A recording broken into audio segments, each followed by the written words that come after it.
slide pertama. Monitoring dana desa 2000 tahun 2022 Provinsi di Jawa Tengah.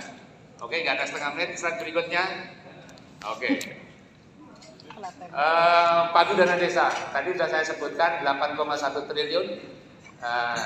Untuk anggaran BLTDD 3,275. Ini saya hitung-hitung lebih dari 40%. Artinya kalau ada amanat Perpres maupun PMK 190 sudah terpenuhi. Tapi persoalannya itu semua desa begitu atau tidak, nanti kita hitung lebih jauh kembali. Dengan jumlah KPM hampir 1.909.713 KK atau KPM di 29 kabupaten 530 7.809 desa. Next. Oke, untuk alokasi di Cilacap.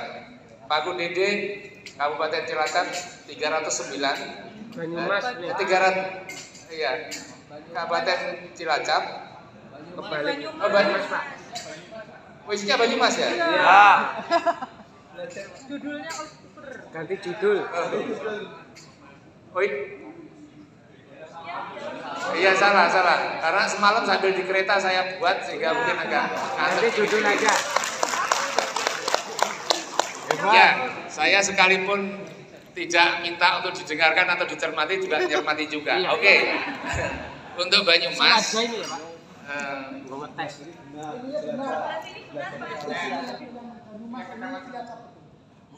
Gimana? Yang kuning benar ya. Oke, saya baca yang kuning saja. Saya baca yang kuning untuk Cilacap. Jumlah desa 269. Betul ya? Oke. Lalu jumlah KPM-nya 34.927. Anggaran BLTDD nanti dihitung sendiri, sepertinya ini sudah mencukupi untuk target 40% dari pagu dana desa. Next. Ini kuali juga ya? Tidak. Iya. Sambil ngantuk di kereta. Kecamatannya sama. Enggak apa-apa lah, enggak mengurangi. Oke. Nah, gini aja, penetapan APBDes. Dari 7.809 desa masih ada yang belum ditetapkan atau belum diupload per desa. Mohon dicermati. Nanti biasanya ada pengurangan apakah terdelete atau gimana. Ini nanti bisa dilihat lebih jauh kembali. Kalau disandingkan dari kabupaten ya 29 kabupaten masih ada 4 desa yang masih belum terupload di MonFDD. Next. Oke, penyaluran dana desa ke RKD Provinsi Jawa Tengah. Ya, untuk BLTDD ke RKD Januari Maret 25%, triwulan kedua April sampai Juni 24,99%, lalu triwulan ketiga 18,44%, lalu triwulan keempat karena belum memasuki bulan Oktober sampai Desember maka masih 0. Kalau ini lebih, maka kemudian ini terjadi anomali. Mohon maaf saya sampaikan, tapi ini sudah sembuh. Jawa Tengah beberapa kali saya mengikuti di grup, Bu Edi memberitahukan ke teman-teman semuanya persoalan anomali. Saya tidak perlu sebutkan kabupatennya, sering terjadi. Tapi saya lihat 1 bulan terakhir ini semoga tidak terulang kembali. Intinya bahwa teman-teman PD atau PLD dibutuhkan pencermatan lebih jauh agar supaya ini tidak dibaca oleh pimpinan. Karena dibaca langsung oleh Ibu Kepala Badan, dibaca langsung oleh Gus Menteri, maka wah kok begini, meskipun problem aplikasi ya, soal format upload yang kadang-kala ini menjadikan penyebab. Tapi nggak apa-apa, tentu akan kita lakukan percepatan untuk melakukan perbaikan. Next. Ya, penyaluran dana desa ke RKD Kabupaten Cilacap. Untuk reguler, saya kira sudah hampir memenuhi karena 3 tahap. Tahap ketiga memang masih kosong. Untuk Pagu saya kira sudah di depan tadi sudah ada. Saya kira kita sekilas saja, nanti kalau ada hal yang mungkin kurang pas mungkin bisa dicermati lebih jauh. Penyaluran dana desa ke RKD Kabupaten Banyumas. Oke, hampir sama penyalurannya. Oke, lanjut. Nah, ini penyaluran dana desa ke per kabupaten untuk provinsi Jawa Tengah. Saya kira Pak Saumi atau Pak Zia karena ini sudah ada dan ini tidak menjadi teman-teman hanya 2 kabupaten, ini terlalu umum dan posisi sekarang sudah ada di 74%. Oke, penyaluran DD reguler ke RKD tinggal kemudian 4 desa tadi yang belum tersalurkan atau 4 desa yang masih ada persoalan ini. Ini mungkin perlu ditelusuri lebih jauh agar supaya nanti bisa di-input. Saya yakin di lapangan sudah, tetapi karena mungkin problem inputting atau mungkin kadang ada menurun sendiri. Saya tidak tahu ketika upload yang kemudian 4 desa itu ada pengurangan, maka akan terdampak terhadap data yang di-upload. Next. Jumlah salur DD reguler ke RKD untuk provinsi. Nah, ini tahap 1 yang berdasarkan Monef DD ada 4 desa, lalu tahap kedua itu masih 557. Nah, ini kan kemarin terakhir kalau tidak keliru di hari apa itu ya? Tanggal 24. Betul ya, tanggal 24 ya. Tapi untuk Cilacap sama Banyumas sudah aman semuanya. Enggak, artinya yang penting adalah syarat dokumen itu sudah di-upload di OnSpan. Kalau itu sudah, itu aman. Persoalan belum cair itu hanya tinggal menunggu waktu saja. Karena di dalam HMK batas waktu terakhir penyerahan dokumen upload itu 5 hari kerja sebelum berakhirnya bulan Agustus. Begitu ya? Syukur kalau itu sudah. Oke. Ya, ini identifikasi permasalahan yang masuk ke kami. Memang masih ada 308. Tetapi posisinya tadi sudah saya lihat identifikasi masalahnya, semuanya kondisinya pada posisi di OnSpan. Mungkin bisa dilihat lagi khusus untuk Banyumas, apakah betul masih 1 dan Cilacap masih 3? Masih 2 ya? Oke, 2. Ini kan sekarang, ini data ini dikirimkan. Kalau kemarin artinya kan itu sudah ada persyaratan yang sudah masuk di dalam aplikasi OnSpan, begitu ya? Oke, nggak apa-apa, tolong nanti informasi karena di dalam aplikasi Monef DD itu tidak ada menu untuk menyampaikan progres. Kalau salur atau tidak salur saja, karena tidak ada identifikasi atau perkembangan persyaratan penyaluran, nggak ada di situ.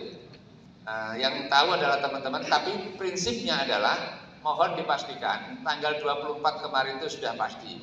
Kalau belum ya coba dilakukan komunikasi dengan KPPN agar supaya ini hak masyarakat desa bisa diperjuangkan kaitannya dengan dana desa. Oke, next. Ya, ini identifikasi penyalurannya. Saya kira ini seluruh kabupaten yang ada di Jawa Tengah. Saya kira untuk Banyumas dan Cilacap masih ada. Nah, ini keterangannya 1 desa malah justru. Desa Sukorejo progresnya sudah update dan OnSpan. Ini mungkin tinggal menunggu waktu saja. Untuk untuk Banyumas sudah tidak ada lagi. Next. Oke, untuk Kabupaten Cilacap masih terdapat 3 desa tadi di depan, tapi belum salur, tapi posisinya tadi belum ada laporan. Tetapi meskipun ada keterangan tadi posisinya yang 2 sudah ada di OnSpan. Aman di situ. Oke, untuk Kabupaten Banyumas masih ada 1 desa, betul? Betul kan? Belum salur DD reguler tahap 2. belum ada laporan keterangan nama desa yang belum salur progres strategi mengejar penggunaan DD tahap 1 non BLT agar mencapai 50%. Target pengajuan maksimal tanggal 30 Agustus. Next. Jumlah salur. Ya, saya kira sudah ada penjelasan untuk tahap 2 19 desa terbagi ada di beberapa kabupaten, di beberapa kecamatan. Tolong ini nanti kalau memang sudah progres lapangannya tolong segera diinput karena ini didasarkan pada sumber MonFDD. Next. Oke, ini sama saja di Banyumas masih ada 9. Tolong kalau kemudian ada satu desa, artinya ada 8 desa yang belum diinput di MonFDD agar kita terjadi keseimbangan. Meskipun sudah salur, tapi kalau kemudian belum diinput di MonFDD, maka kemudian kita tidak bisa akan mendeteknya. Next. Oke. Penetapan KPM, saya kira dari jumlah ini masih ada 4 desa. Saya tidak tahu kalau perkembangan mutakhir kemarin masih ada 1 desa yang belum, tetapi ini ada 4. Artinya masih ada 3 desa yang belum di-input KPM-nya. Tolong nanti dicermati, tapi semoga aja tidak ada di Cilacap dan di Banyumas sehingga nanti bisa menjadi tugasnya Pak Salmi untuk mengingatkan kabupaten. Begitu ya, Pak Salmi? Oke. Ya, penyaluran BLTDD. Ya, ini kalau dilihat dari persentase kita di posisi 99,95%. Biasanya BLTDD akan lebih mudah cara penyalurannya. Dan ini problemnya saya yakin ini problem belum diinput. Karena setahu saya desa yang bermasalah di Pekalongan sudah selesai itu Pak. Yang kasus itu sepertinya sudah selesai dan itu BLTDD-nya bisa salur. Artinya masih ada 4 desa yang belum terinput. Nanti kita telusuri lebih jauh dari 7.805 desa, 4 desa yang belum terinput. Semoga aja begitu. Semoga aja bisa salur semuanya. Hanya kemudian belum inputting lah kemudian yang ini jadi masalah. Oke, jumlah desa salur BLTDD ini masih banyak sekali. Untuk tahap 3 utamanya masih banyak yang kemudian masih 1.851. Untuk Kabupaten Cilacap ini tahap 3-nya ini salur BKPM ya, itu masih ada 103. Untuk Banyumas masih berapa itu?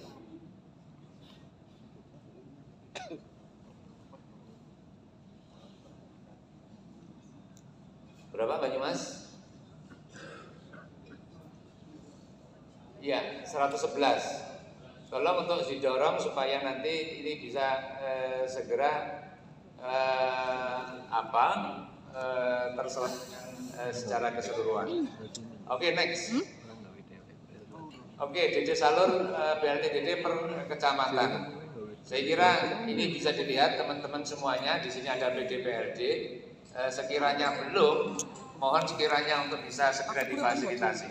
Masih ada 95 desa. Oke, ini hanya reminder saja. Makanya tadi secara sekilas teman-teman bisa, kalau ada kesalahan langsung bisa ada mendeteksi secara cepat.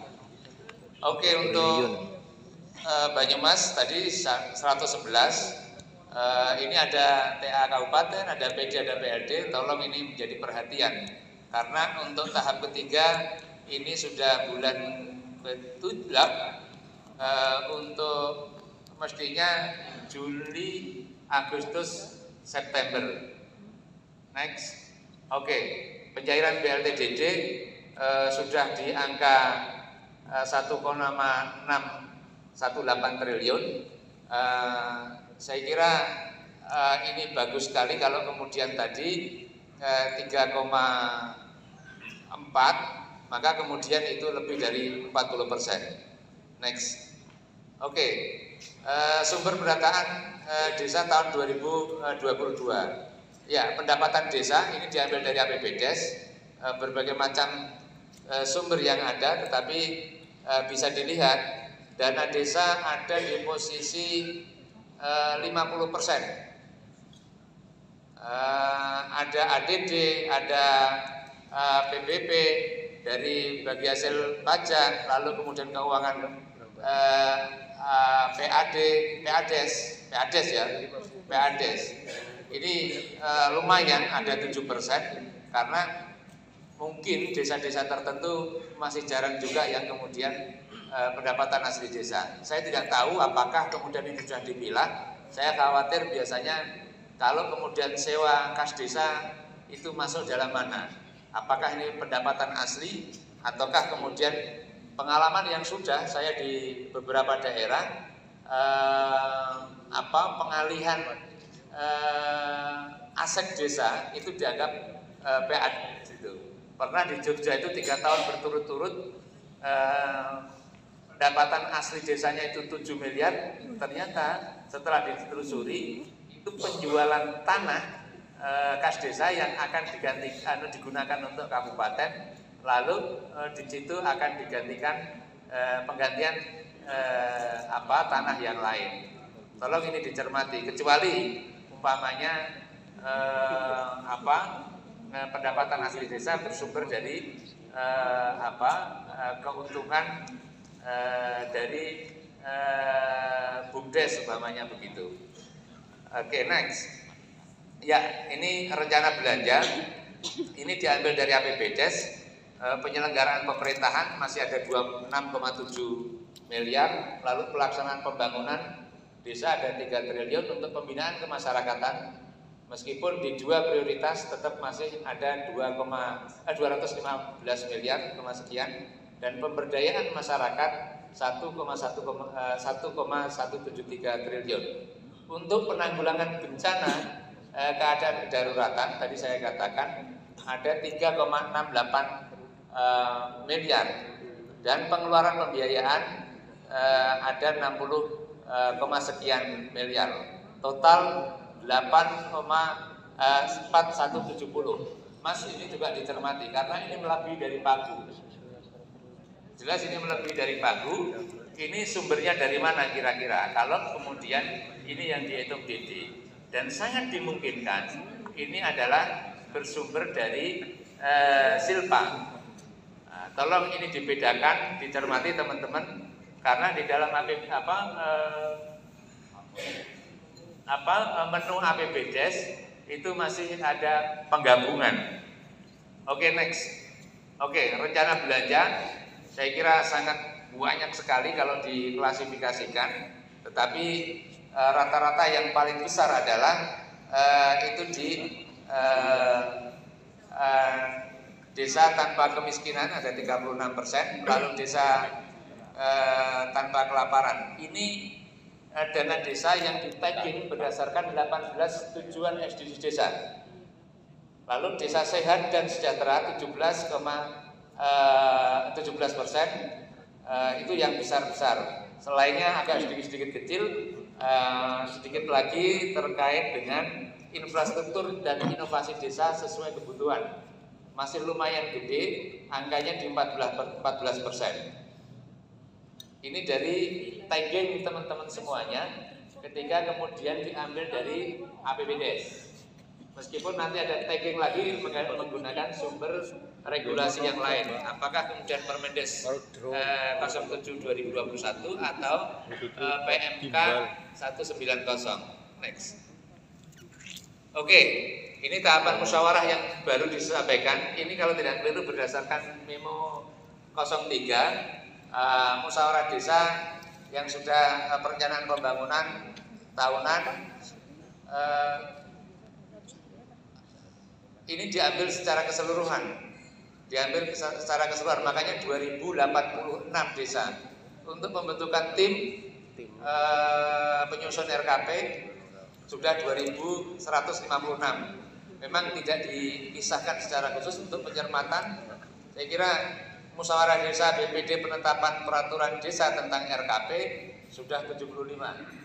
Semoga aja pengalaman Banyumas dan Cilacap diharapkan on the track di 31 Desember harapannya sudah bisa Perdes APBDes sudah ditetapkan. Saya tidak tahu pengalaman-pengalaman yang sudah, mohon kiranya karena dana desa bisa salur di bulan Januari. Karena kalau waktunya panjang, di awal Januari bisa salur, semoga aja nanti masih ada BLTDD. Mohon maaf dengan segala hormat, tadi karena nggak ada dialog, mestinya teman-teman bisa bertanya. Saat ini yang ditunggu pasti terkait dengan PMK tentang pengelolaan dana desa dan kemudian prioritas tentang prioritas penggunaan dana desa di tahun anggaran 2023. Tetapi karena beliaunya nggak sempat ada dialog, nanti pertanyaan itu sudah saya jawab lebih dulu, saya tampung, saya sampaikan ke beliau. Karena bukan begini, informasi terakhir itu sudah dilakukan finalisasi, sudah 2 bulan yang lalu. Yang jadi masalah itu kadang harmonisasi, karena di dalam harmonisasi itu melibatkan KL lain, ada KL kesehatan, ada sosial, ada Kemendagri, ada keuangan dan lain sebagainya. Biasanya mereka pengen di dalam Permendes prioritas ini akan menitipkan kegiatan masuk di dalam Permendes. Tarik ulurnya di situ. Semoga aja segera terselesaikan, tetapi saya tidak bisa menjanjikan. Sekali lagi kalau ada pertanyaan, maka pertanyaan itu sudah saya masukkan di dalam kantong nanti. Karena itu menjadi penting. Tetapi saya yakin teman-teman bisa berkomunikasi dengan pengampu, yaitu Pak Dir Lutfi, Direktur Direktur Fasilitasi Pemanfaatan Dana Desa. Beliau sebagai direktur yang mengampu bertugas untuk mendraft Permendes prioritas dana desa tahun anggaran 2023. Oke, saya sampaikan selamat bagi yang sudah sampai 75